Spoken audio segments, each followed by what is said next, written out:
ایک بہت بڑی غلطی ہوئی۔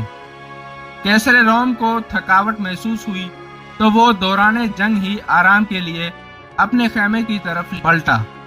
جب صلیبی جنگجوؤں نے اپنے کمانڈر رومانوس کو واپس پلٹتے دیکھا تو وہ یہ سمجھے کہ شاید وہ میدان جنگ سے فرار ہو رہا ہے۔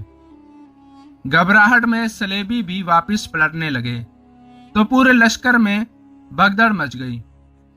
اس بھگدڑ میں صلیبی سپاہی ایک دوسرے کو کچلتے ہوئے جان بچانے کے لیے بھاگنے لگے، تو دوسری طرف سلجوق فوج نے اس موقع کو غنیمت جانا اور تاک تاک انہیں نشانہ بنانے لگے۔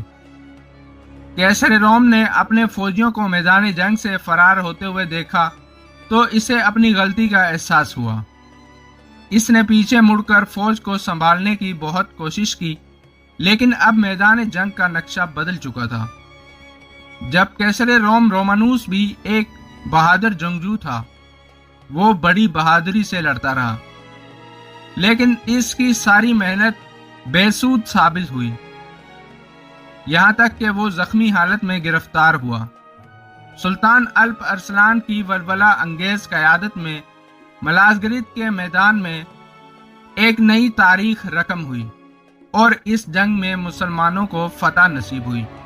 ملازگرت کی تاریخی فتح کے بعد سن 1073 عیسوی میں سلطان الپ ارسلان اپنی فوج کے ساتھ ترکستان کی طرف روانہ ہوا اور دریائے جیجو عبور کر کے ایک سرحدی علاقے پر قبضہ کر لیا۔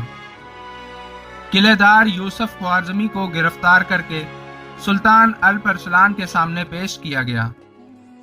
یوسف خوارزمی نے برے دربار میں سلطان کو گالیاں دینا شروع کر دیا۔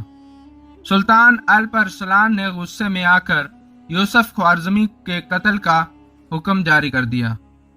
یوسف خوارزمی نے پھر اول فول بکنا شروع کر دیا تو سلطان نے کمان اٹھا کر اس پر تیر چلایا، لیکن نشانہ خطا ہو گیا۔ سلطان الپ ارسلان غصے میں تخت سے نیچے اترنے لگے، لیکن بدقسمتی سے ان کا دامن لکڑی سے الجھ گیا اور آپ منہ کے بل زمین پر گر گئے۔